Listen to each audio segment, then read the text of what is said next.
menjadikan sebuah perkara sebagai sebab, ya? Iya, Ustaz. Menjadikan sebuah benda, sebuah perkara sebagai sebab mendatangkan datangnya manfaat dan tertolaknya dari bahaya dan musibah. Nah, di dalam pembahasan ini para ulama mereka meletakkan sebuah kaidah.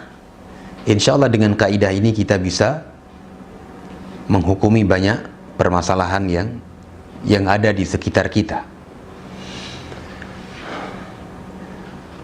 Seseorang menjadikan sebuah benda sebagai sebab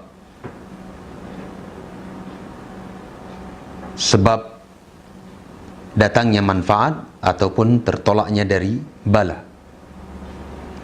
Saya sebutkan misalnya contoh, ada seorang orang tua,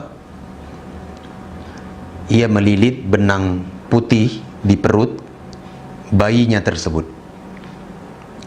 Dia ikat. Tujuannya adalah untuk menangkal penyakit panas atau supaya tidak terkena dengan penyakit ain. Nah, orang tua yang seperti ini, ia telah mengambil sebuah sebab, menjadikan sebuah benda sebagai sebab datangnya manfaat dan terhindarnya dari sebuah musibah dan malapetaka. Sehingga keadaan yang seperti ini harus ditinjau dari dua sisi. Dilihat secara Al-Quran dan Sunnah, ada tidak yang seperti ini.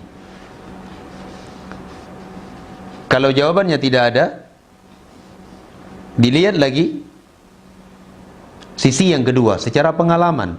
Benar tidak benda ini bisa mendatangkan manfaat dan tertolaknya dari bala. Nah, kalau kedua-duanya ataupun salah satu dari keduanya ini tidak ada, secara Al-Quran dan Sunnah tidak bisa dibuktikan, secara pengalaman ataupun medis itu nggak bisa dibuktikan bahwa benang tersebut bisa menyembuhkan penyakit atau tertolaknya dari bala, maka hal yang seperti ini terjatuh ke dalam syirik kecil, terjatuh ke dalam syirkul asghar. Kalau dia yakini ini sebagai sebab. Namun kalau dia yakini benda itu dengan sendirinya yang memberi kepadanya manfaat, maka ini meningkat lagi dosanya tersebut, dari syirik kecil menjadi syirik besar. Nah, ini kaidah yang harus kita pegang kuat-kuat, menjadikan sesuatu sebagai sebab datangnya manfaat dan tertolaknya dari bala. Dilihat, ditinjau secara Al-Quran dan Sunnah, ada apa tidak. Kemudian secara medis dan pengalaman bisa dibuktikan. Kalau tidak bisa dibuktikan, hindari dan jauhi perbuatan ini, karena ini adalah perbuatan kesyirikan kepada Allah Subhanahu wa ta'ala. Dan bukan cuma sekedar benang putih yang saya sebutkan tadi, semua hal.